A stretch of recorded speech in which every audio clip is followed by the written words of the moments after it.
नमस्कार दोस्तों, आप सभी का स्वागत है मेरे YouTube चैनल HS स्टडी में। चलिए अपन आज बात करने वाले हैं रीट SST लेवल 2 की जो मोस्ट क्वेश्चंस हैं उनके बारे में। और थंबनेल पर आपने देख ही लिया होगा कि ये जो मोस्ट क्वेश्चंस हैं SST के, तो वो अपने होने वाले हैं अक्षांश और देशांतर वाले। यानी अपना जो विश्व का जो भूगोल है उसमें अपना बिंदु दिया गया है अक्षांश और देशांतर, तो उसी के अपने ये जो है मोस्ट क्वेश्चन रहने वाले हैं। तो चलिए शुरू करते हैं आज से ही। इस जो अपना जो ये क्वेश्चन का जो अपना चैप्टर चलने वाला है ये बहुत लंबा चलेगा और प्रतिदिन जो है वो इस प्रकार के क्वेश्चन आपके सामने लाए जाएंगे। ठीक है, तो चलिए शुरू करते हैं आज के पहले क्वेश्चन से। हमारा पहला प्रश्न है, मध्य रात्रि का सूर्य दिखाई देता है, यानी मध्य रात्रि का जो सूर्य है वो कहाँ दिखाई देता है। अपना पहला ऑप्शन है ए में है कर्क रेखा, ब मकर रेखा, श भूमध्य रेखा और द उत्तरी ध्रुव। तो आपको पता ही होगा मध्य रात्रि का जो सूर्य दिखाई देता है वो दिखाई देता है उत्तरी ध्रुव को। तो हमारा राइट आंसर क्या रहेगा? उत्तरी ध्रुव। चलिए अगले प्रश्न की बात करते हैं। अगला हमारा प्रश्न है, भूमध्य रेखा की लंबाई लगभग कितनी होती है। भूमध्य रेखा की जो लंबाई है वो लगभग कितनी है, यानी पूरा सही नहीं है लेकिन लगभग अपन मान सकते हैं। तो ए में है 40,075 किलोमीटर, ब है 50,200 किलोमीटर, स है 38,433 किलोमीटर और द है 10,000 किलोमीटर। तो इसका हमारा राइट आंसर रहने वाला है 40,075 किलोमीटर। तो ये 75 भी है, कई जगह 76 भी लिखा हुआ है, 76 भी लिखा हुआ है, तो दोनों ही हमारे लिए सही है। तो चलिए अगले प्रश्न की तरफ बढ़ते हैं अपन। अगला हमारा जो प्रश्न है, तीसरा प्रश्न, 90 डिग्री उत्तरी अक्षांश को कहा जाता है, यानी 90 डिग्री उत्तरी जो अक्षांश है उसको क्या कहते हैं। देखो 90 डिग्री उत्तरी अक्षांश है और 90 डिग्री दक्षिणी अक्षांश भी है। तो हमारा पहला ऑप्शन है कर्क रेखा, दूसरा है मकर रेखा, तीसरा है उत्तरी ध्रुव और चौथा है दक्षिणी ध्रुव। आपको पता होगा 90 डिग्री जो उत्तरी अक्षांश है उसको अपन जो है वो उत्तरी ध्रुव के नाम से जानते हैं और 90 डिग्री दक्षिणी अक्षांश जो है वो उसको जानते हैं दक्षिणी ध्रुव के नाम से। चलिए अगले प्रश्न की बात करते हैं। अगला प्रश्न है, सभी अक्षांशों के मध्य की दूरी होती है, यानी सभी जो अक्षांश हैं उनके बीच की दूरी लगभग कितनी मानी जाएगी। ए है 109 किलोमीटर, ब 210 किलोमीटर, स 120 किलोमीटर या द 111 किलोमीटर। तो इसका राइट आंसर रहेगा 111 किलोमीटर। और 111 किलोमीटर ही जो देशांतर हैं उनके बीच की दूरी भी मानी जाती है, लेकिन उनका थोड़ा अलग कॉन्सेप्ट रहता है, उसकी बात अपन आगे करेंगे। तो चलिए आगे बढ़ते हैं। अगला प्रश्न है, पृथ्वी पर खींची गई सबसे बड़ी रेखा है। पृथ्वी पर ऐसी कौन सी रेखा है जो सबसे बड़ी मानी जाती है और पृथ्वी के बीचले भाग से वो गुजरती है, बीचों बीच से उस काल्पनिक रेखा को खींचा गया है। तो सबसे बड़ी रेखा ए है हमारा कर्क रेखा, ब मकर रेखा, स 23 डिग्री उत्तरी अक्षांश और द जो है भूमध्य रेखा। आप सबको पता होगा कि बीच वाली जो रेखा है उसको अपन कहते हैं भूमध्य रेखा, 0 डिग्री अक्षांश भी उसको कहा जाता है। तो ये पृथ्वी पर खींची गई सबसे बड़ी रेखाओं में से एक मानी जाती है। चलिए आगे बात करते हैं अगले प्रश्न की। अगला प्रश्न है हमारा, ग्लोब पर पश्चिम से पूर्व दिशा में खींची रेखाएं कहलाती हैं, यानी ग्लोब पर पश्चिम से पूर्व दिशा में जो रेखाएं खींची जाती हैं उनको क्या कहते हैं। पश्चिम से पूर्व दिशा की बात हो रही है, पश्चिम से पूर्व दिशा की बात हो रही है। तो पश्चिम से पूर्व देखो, ए है हमारा अक्षांश रेखाएं, ब है देशांतर रेखाएं, स है मध्याह्न रेखाएं और द है कर्क रेखा। आपको पता होगा पश्चिम से पूर्व की ओर जो है वो आपकी खींची जाती है अक्षांश रेखाएं। पश्चिम से पूर्व की ओर खींची कौन सी जाती हैं? अक्षांश रेखाएं। और उत्तर से दक्षिण की बात करें तो वो आती हैं हमारी देशांतर रेखाएं। अक्षांश रेखाएं ग्लोब पर पश्चिम से पूर्व दिशा में होती हैं और देशांतर रेखाएं उत्तर से दक्षिण में होती हैं। ठीक है, चलिए अगले प्रश्न की बात करते हैं। अगला हमारा प्रश्न है कि अक्षांश रेखाओं की संख्या कितनी होती है। भाई ग्लोब पर जो काल्पनिक अक्षांश रेखाएं हैं उनकी संख्या पूछी गई है। तो उनकी संख्या देखो, ए है 180, ब 179, स 360 और द 181। आप सबको पता होगा अक्षांश रेखाओं की जो संख्या है वो कितनी है? 179। ठीक है, 180 जो है वो फिर से 0 हो जाती है, इसलिए इनकी जो संख्या है 179 ही रखी गई है। ठीक है, चलिए अगले प्रश्न की तरफ चलते हैं। आठवां जो प्रश्न है, 66.5 डिग्री उत्तरी अक्षांश क्या कहलाता है। 66.5 डिग्री का जो उत्तरी अक्षांश है उसे हम किस नाम से जानते हैं, किस अन्य नाम से भी इसे जाना जाता है। तो पहला है हमारा अंटार्कटिक व्रत, ब है आर्कटिक व्रत और श है विषुवत व्रत और द जो है वो रहेगा उत्तरी ध्रुव। तो चलिए इसका जो सही आंसर है वो रहेगा हमारा आर्कटिक वृत्त। इसका जो राइट आंसर है वो क्या रहेगा, आर्कटिक वृत्त। 66.5 डिग्री जो दक्षिणी अक्षांश है, 66.5 डिग्री जो दक्षिणी अक्षांश है वो कहलाता है अंटार्कटिक वृत्त, और उत्तरी अक्षांश को कहेंगे आर्कटिक वृत्त। ठीक है, याद रहेगा। चलिए आगे बढ़ते हैं अगले प्रश्न की तरफ। अगला हमारा जो प्रश्न रहेगा, निम्न अक्षांशीय क्षेत्र है, यानी निम्न अक्षांशीय क्षेत्र किसको कहेंगे। ए है 0 डिग्री से 30 डिग्री उत्तरी अक्षांश, ब 0 डिग्री से 30 डिग्री दक्षिणी अक्षांश, स 10 डिग्री से 30 डिग्री उत्तरी व दक्षिणी अक्षांश, और द है ए और ब दोनों। तो इसका जो राइट आंसर रहने वाला है वो राइट आंसर हमारा ये रहेगा ए और ब दोनों, यानी 0 से 30 डिग्री, 0 से 30 डिग्री उत्तरी अक्षांश और 0 से 30 डिग्री दक्षिणी अक्षांश, दोनों ही जो है वो आते हैं हमारे निम्न अक्षांशीय क्षेत्र के अंतर्गत। चलिए आगे बात करते हैं। ग्लोब पर दो स्थानों के बीच की न्यूनतम दूरी होती है। ग्लोब पर दो स्थान जो होंगे उनके बीच में न्यूनतम दूरी कहाँ पर होगी, यानी न्यूनतम दूरी कहाँ पर रहने वाली है। तो चलिए इसके बारे में देखते हैं। हमारा पहला ऑप्शन है भूमध्य रेखा, ब है करक रेखा, स है मकर रेखा, और द है अंतर्राष्ट्रीय तिथि रेखा। तो आप सबको पता होगा जो न्यूनतम दूरी है ग्लोब पर दो स्थानों के बीच में वो होती है अंतर्राष्ट्रीय तिथि रेखा पर, और अंतर्राष्ट्रीय जो तिथि रेखा है वो 180 डिग्री देशांतर मानी जाती है। चलिए आगे बढ़ते हैं अगले प्रश्न की तरफ।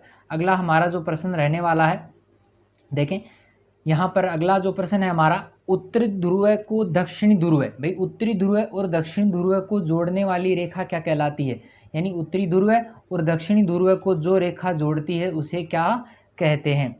ए है संदर्भ रेखाएं, ब है अक्षांश रेखाएं, स है करक रेखाएं, और द है ए और ब दोनों। तो आपको पता होगा उत्तरी ध्रुव, मैंने भी पहले ही बात की है, उत्तरी ध्रुव और दक्षिणी ध्रुव को जोड़ने वाली जो रेखाएं हैं वो कहलाती हैं संदर्भ रेखाएं, जिनको अपन देशांतर रेखाओं के नाम से भी जानते हैं। चलिए आगे बढ़ते हैं। अगला जो प्रश्न है, देशांतर रेखाओं की कुल संख्या है। देखो अक्षांश रेखाओं की संख्या अपन ने पढ़ ली 179 थी, और जो देशांतर रेखाओं की जो संख्या है वो कितनी है। तो यहाँ पर ए है 181, ब 360, स 179 और द 180। आप सबको पता होगा देशांतर रेखाओं की जो कुल संख्या है वो है 360। चलिए आगे बढ़ते हैं।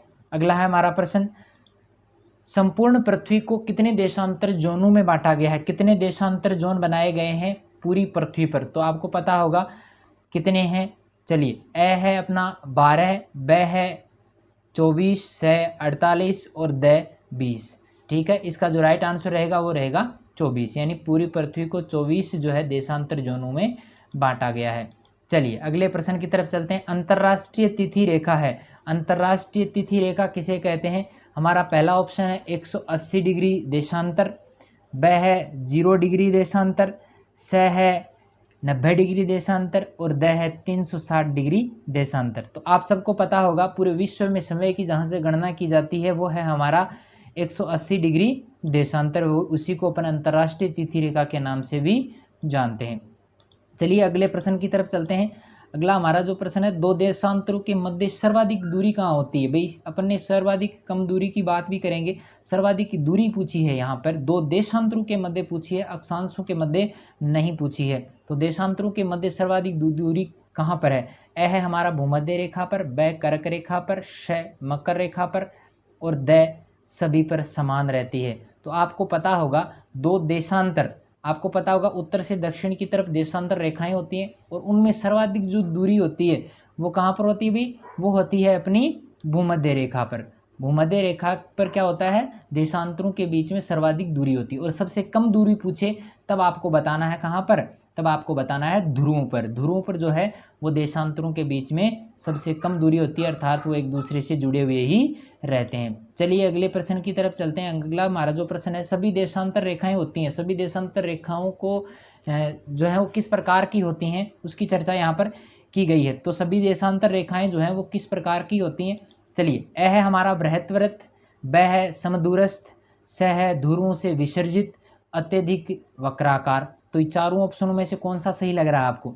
देखो बृहत् वृत्त तो हो नहीं सकती, ठीक है, समदूरस्थ समान दूरी पे नहीं है, ध्रुवों पर कम है और साइड में ज़्यादा, बीच में ज़्यादा जगह है। ठीक है। स हमारा ऑप्शन है ध्रुवों से विसर्जित, यानी ये जो रेखाएं हैं ध्रुवों से इनका विसर्जन हुआ है, ध्रुवों से ये चारों तरफ निकली हैं और फैलती गई हैं, इसलिए इनको ध्रुवों से विसर्जित कहा जाएगा।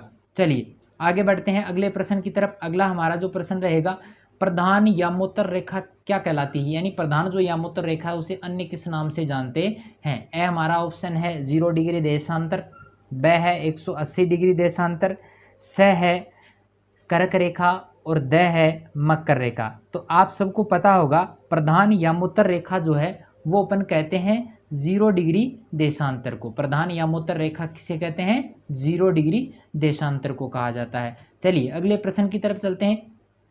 अगला जो हमारा प्रश्न है, सबसे अधिक समय कटिबंध किस देश में है, यानी समय कटिबंधों की बात अपन ने की थी, तो समय कटिबंध जो है वो सबसे ज़्यादा किस देश में है। पहला हमारा ऑप्शन है रूस, ब है कनाडा, से चीन, द अमेरिका। आप सबको पता होगा रूस सबसे बड़ा देश माना जाता है और सबसे ज़्यादा कटिबंध भी किस में होंगे, समय कटिबंध भी किस में होंगे, रूस में ही होंगे।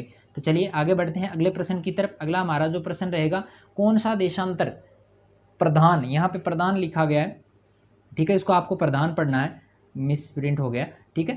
तो यहाँ पर प्रधान यामोत्तर के साथ मिलकर ग्लोब पर वृत्त का निर्माण करता है, यानी सबसे बड़ा वृत्त का निर्माण जो है वो किसके साथ मिलकर करते हैं, तो वो कौन सा देशांतर माना जाता है। ए है हमारा 0 डिग्री, ब 180 डिग्री, से 90 डिग्री पूर्व और द 90 डिग्री पश्चिम। आपको पता होगा जो देशांतर प्रधान यामोत्तर का मतलब 0 डिग्री देशांतर, 0 डिग्री देशांतर जो है वो 180 डिग्री देशांतर के साथ में मिलकर क्या करती है, एक बहुत बड़े वृत्त का निर्माण करती है, ठीक है। चलिए आगे चलते हैं। अगला जो हमारा प्रश्न है, समस्त समय कटिबंधों का पर समय गणना होती है।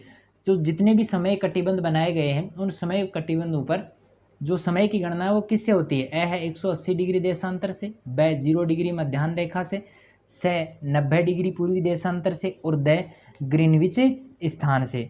तो क्या होगा इसका राइट आंसर, इसका जो राइट आंसर होने वाला है वो है हमारा, वो है 0 डिग्री मध्याह्न रेखा से। 0 डिग्री जो मध्याह्न रेखा है उसी से सारे जो विश्व है उसमें समय कटिबंधों की गणना की गई है। चलिए अगले प्रश्न की तरफ चलते हैं। अगला हमारा जो प्रश्न रहेगा, पृथ्वी पर मरुभूमि होने की सर्वाधिक संभावना है, यानी मरुस्थली भूमि सर्वाधिक कहाँ पर हो सकती है, कौन से अक्षांशों पर हो सकती है।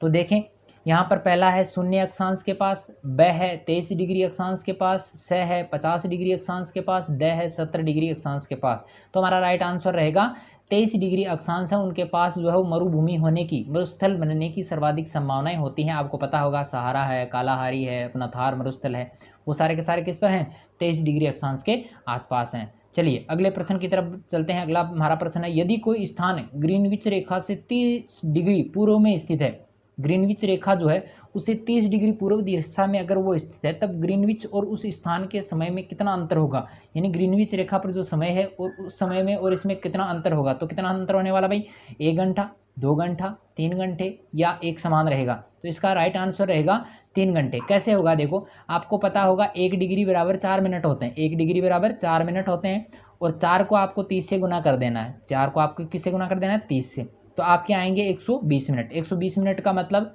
अच्छा यहाँ पर थोड़ी सी मिस अंडरस्टैंडिंग हो गई, 120 मिनट का मतलब क्या होता है, 120 मिनट का मतलब होता है 2 घंटे, 120 मिनट का मतलब क्या होता है 2 घंटे। तो इसका राइट आंसर क्या रहेगा, 2 घंटे। तो 30 डिग्री पूर्व में अगर स्थित है ग्रीनविच रेखा से, तो वहाँ पर समय कितना होगा, 2 घंटे का अंतर वहाँ पर होने वाला है। चलिए अगले प्रश्न की तरफ बढ़ते हैं। अगला हमारा जो प्रश्न रहेगा, भारत के किस यामोत्तर रेखा के स्थानीय समय को भारत का मानक समय माना गया है, यानी भारत की ऐसी कौन सी देशांतर रेखा है जिसको स्थानीय समय को, जिसके स्थानीय समय को भारत का मानक समय माना गया है। एक ही रेखा है वो जिसमें पूरे भारत में उसका मानक समय माना गया है। तो वो कौन सी है, देखो ए है 82.5 डिग्री पूर्वी देशांतर, ब है 82.5 डिग्री उत्तरी, से 82.5 डिग्री पश्चिमी और द 81.5 डिग्री पूर्वी। तो यहाँ पर हम आप सबको पता होगा 82.5 डिग्री भारत की इस दिशा में है भाई, पूर्व दिशा में है देशांतर रेखाओं के, ठीक है। तो यहाँ पर रहेगा 82.5 डिग्री पूर्वी देशांतर। चलिए आगे अगले प्रश्न की तरफ चलते हैं। अगला प्रश्न है, भारत का मानक समय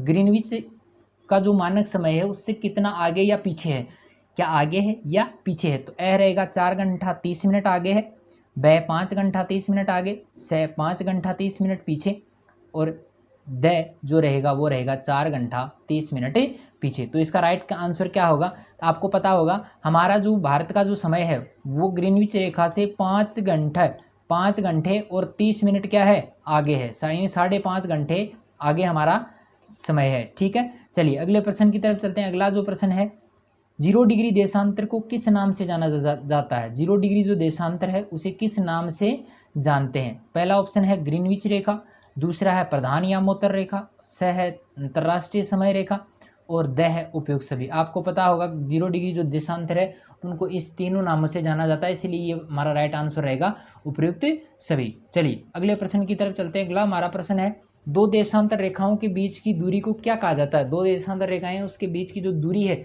उसे किस नाम से जानते हैं? तो वो रहेगा ए है भूभाग, ब अटारी, स गोरे और द उपयुक्त सभी। तो इसका राइट आंसर है गोरे, यानी 2 देशांतर रेखाओं के बीच की जो दूरी है उसे क्या कहते हैं? गोरे के नाम से भी जाना जाता है।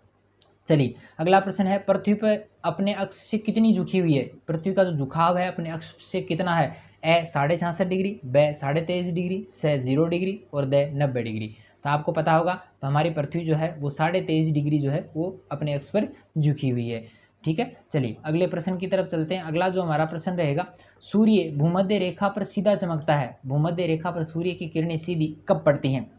ए 21 जून को, ब 22 दिसंबर को, स 21 मार्च को और द 22 सितंबर को। आप सबको पता होगा सूर्य की जो किरणें हैं भूमध्य रेखा पर 21 मार्च को पड़ती हैं। ठीक है, और 21 जून को जो है वो कर्क रेखा पर सीधी पड़ती हैं और 22 दिसंबर को जो है वो मकर रेखा पर सीधी पड़ती हैं, सूर्य सीधा चमकता है। चलिए आगे बात करते हैं अगले प्रश्न की तरफ। निम्न में से कौन सी काल्पनिक रेखा 0 डिग्री अक्षांश पर स्थित है?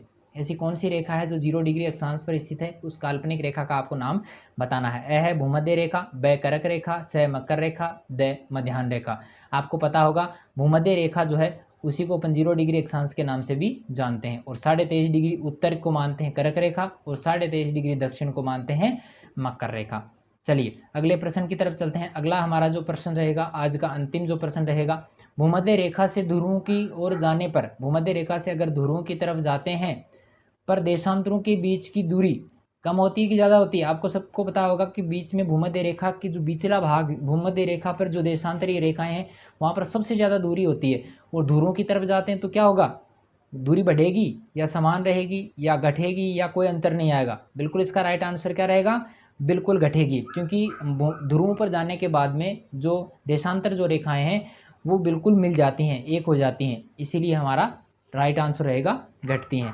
तो इस प्रकार ये मेरा जो क्वेश्चन वगैरह जो ये लाने का जो अपना जो सिस्टम है वो आपको कैसा लगा आप मुझे कमेंट करके ज़रूर बताएं।